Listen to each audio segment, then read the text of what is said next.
on Tiwi. Thank you very much. I'd like to start off this ENN by saying it's brought to you by our friends over at Security Dodge. Go see Michelle Scalisian. Come get some! Yeah!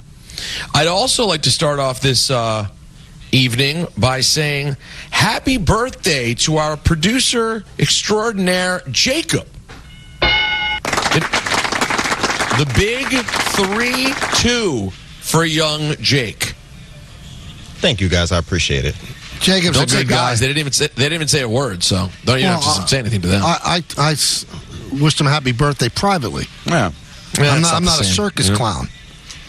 Oh, excuse me? That's quite the leap. Happy birthday. Yeah, Don, I mean, hold on. We've wished a lot of first of all, you've literally done the circus clown act. Hey, can you give a happy birthday to my mother-in-law, Marcia? And you jump up and down, you clap your cymbal, and you go, happy birthday, Marcia. Those are people I don't know. I know Jacob, so I said it to him privately like a professional would do, a human being. So what you're doing, if I can, extrapolate, see if you agree with me, Don. He wants points. What a good guy I am, wishing this guy a happy birthday. I don't need points. I don't wish people happy birthday. Happy birthday to Steve Levy too today. Happy birthday to Dave Rothenberg. Let's go. You want to go? Nothing wrong with that. You're letting the world know. Not everybody knew it was Jacob's birthday. Well, yeah, and by the way, this is a totally different point. You just threw out two, a celebrity and a pseudo-celebrity that you gave happy birthday to. Jacob is a little bit more anonymous in this world, and I think that his friends and family know that he works on this program. So getting the strong Don, you know what I mean, the strong birthday shout out on the show with which you work, that means something to the friends and family. I think I totally have Peter's back. That was the right thing to do. Because it's against me. It's a good thing to do. Well, because he's right. Because what side are you on? People don't know that it's Jacob's birthday. Now they do. But the people that care about Jacob know. He doesn't care about the other people. But they like to hear. They go, oh, we heard your the show you work on. They shouted you out. You could justify anything, can't you? Anything. You can fight against anything. This is the same approach that he had when the meeting started today. I wish you guys out there could have heard this man shot out of a cannon. I don't know what happened.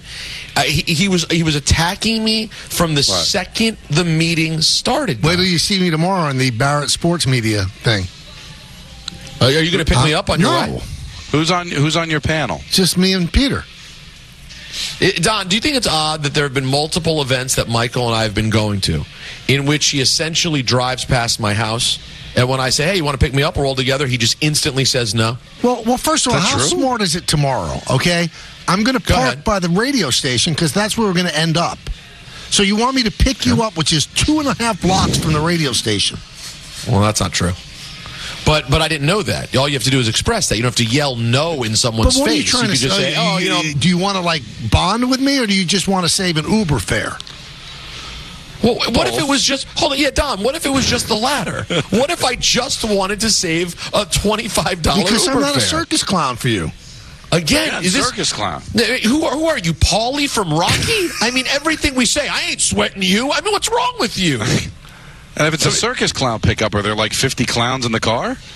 Could be. This guy's unbelievable. You're really very confrontational today, Michael. Would make great sense on the radio. Awkward meeting. Yeah. I don't think I was confrontational on the meeting at all. You know what? I'm going to go to an outside source here. Jacob, sorry, not Jacob. He wasn't there. Anthony, how would you describe Michael's honestly, tone Anthony, if you think I was, tell me. Honestly. No, I thought something was going on.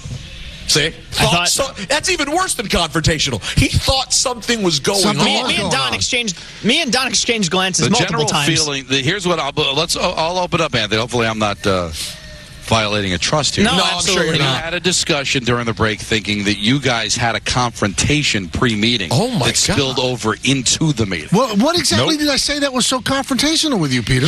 Everything I said, you just ripped me. No matter what I brought up. You were just... I have no recollection of this at all.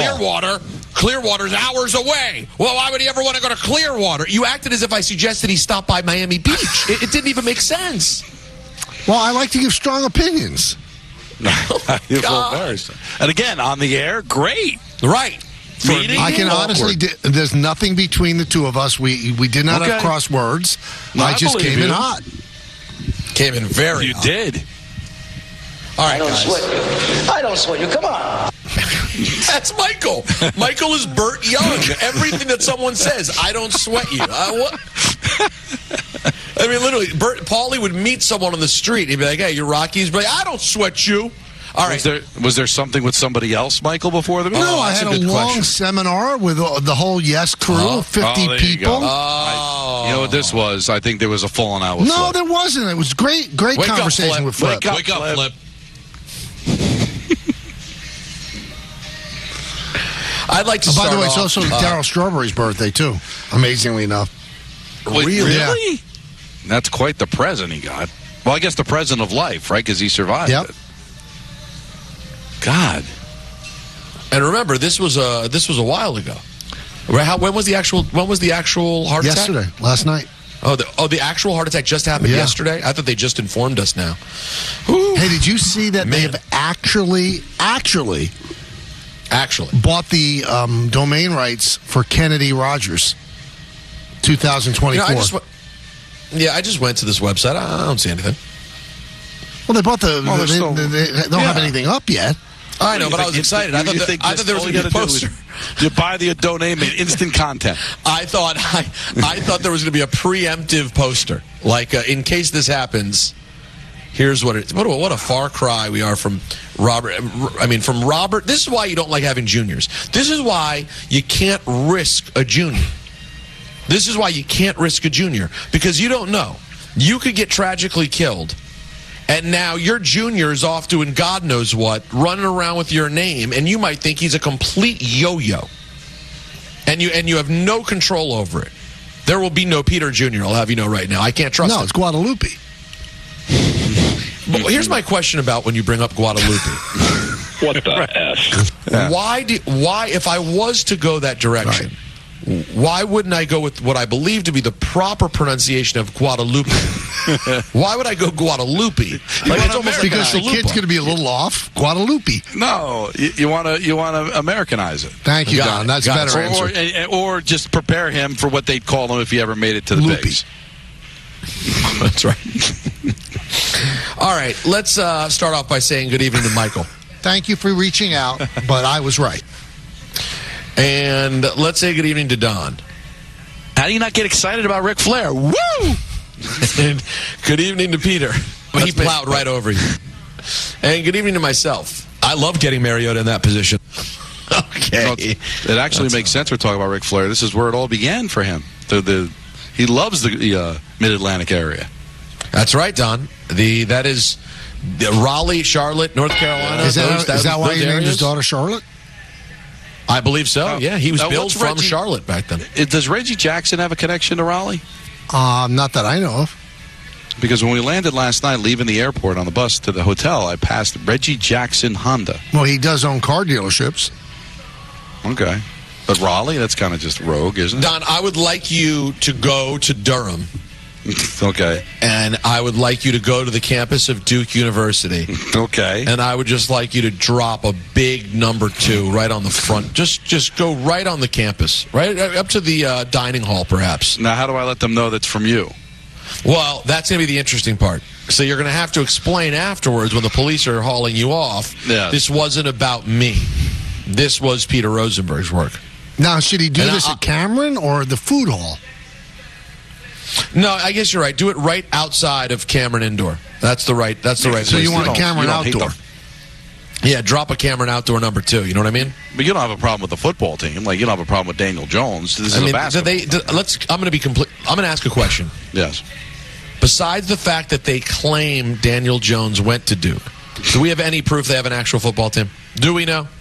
Now, you know what you didn't even bring up, and I give you a lot of credit, Peter. Go ahead. Unbelievable resurrection of Filipowski after that brutal court storming. So yesterday,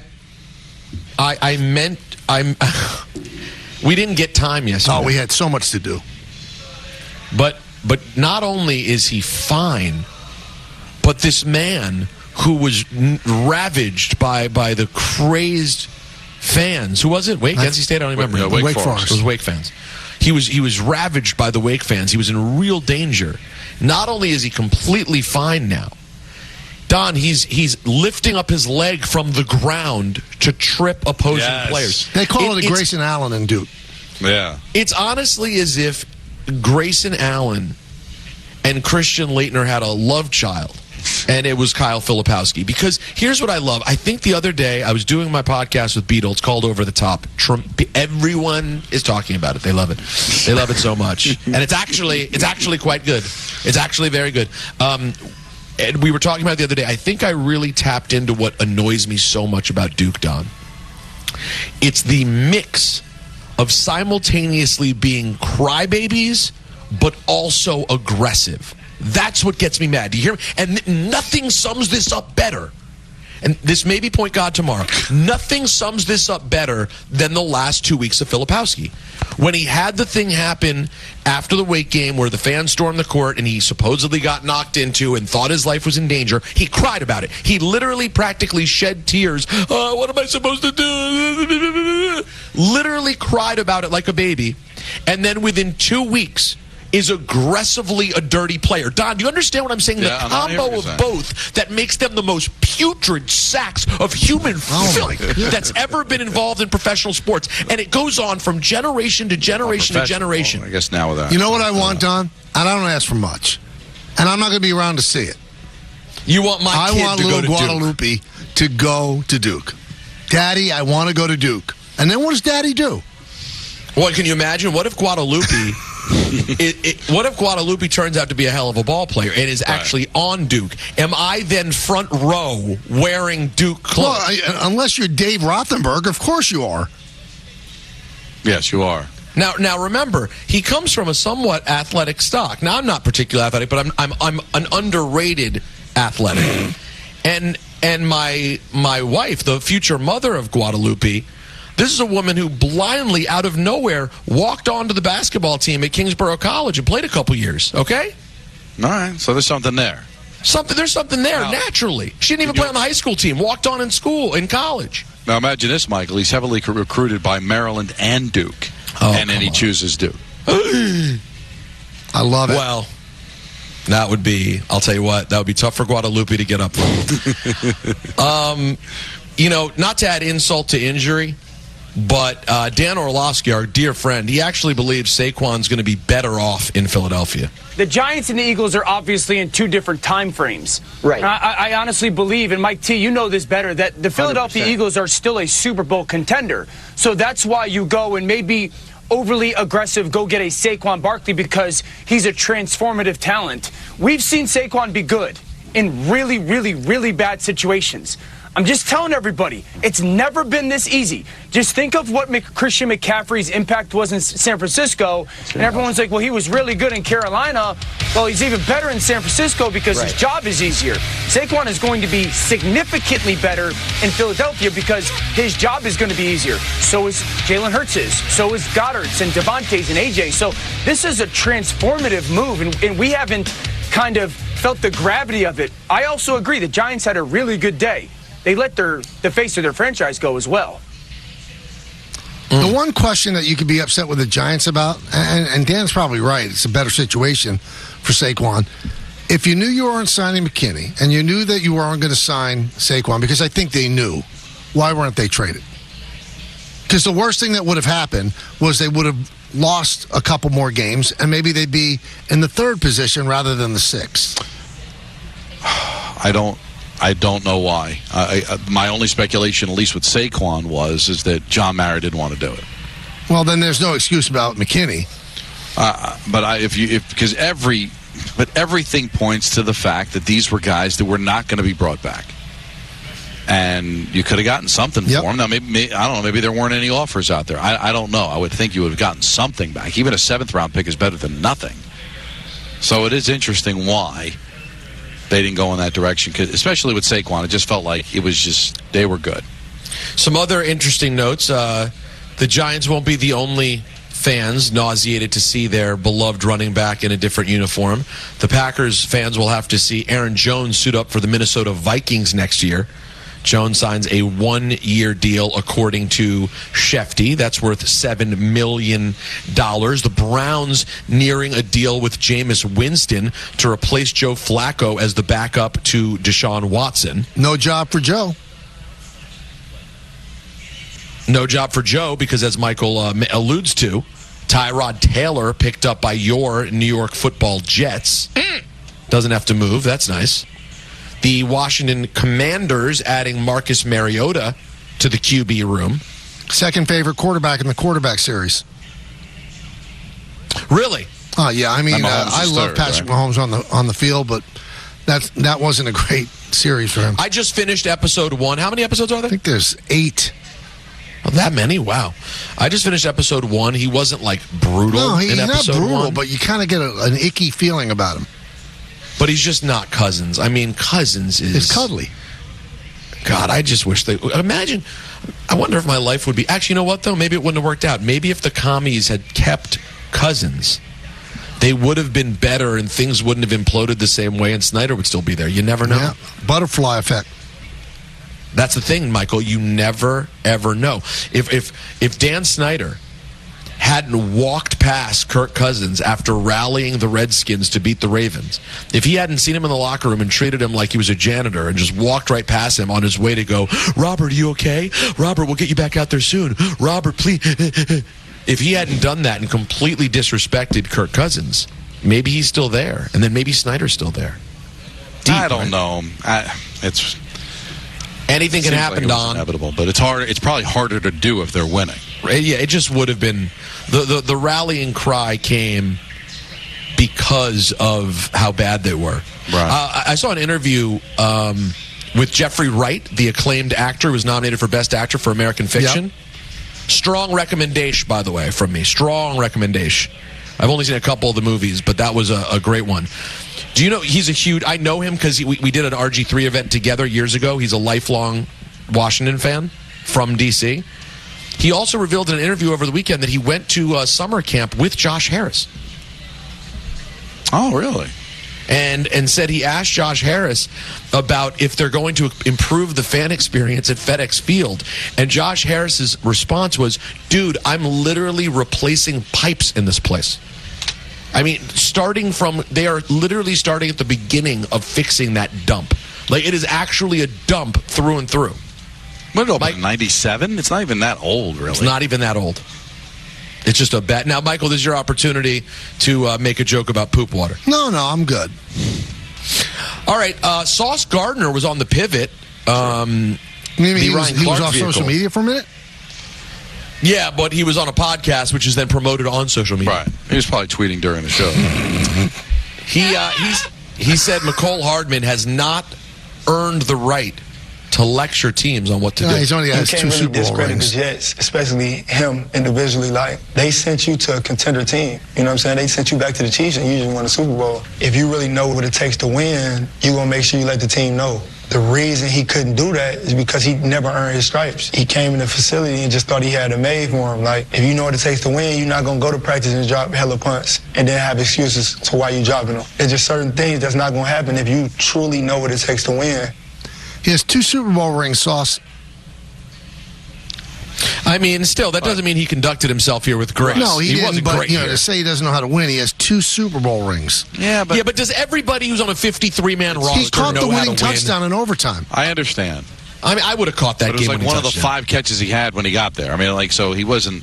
I understand he had his moment, but I'm with Peter. By the way, everybody's a winner when you win. Ooh. Point God for Thursday. By the way, that will do it for ENN. And happy birthday going out to Mecole Hardman today. How about that? Yeah, how about that? And big shout out to our friends over at Security Dodge. Don't forget to head on down and go check out Security Dodge 24/7 at securitydodge.com during their Power Shot Days Jeep Celebration event and Ram Truck. All right, we have the Knicks and the Sixers on 98.7, and we have Carolina and the Rangers on 1050. Don's doing the play-by-play. We have a great day tomorrow planned. Please be here at 3. See you, everybody. That's a wrap on the show for today. For all of us here on the Michael K. Show, this is Chris Sheeran saying have a great night. We'll see you next time.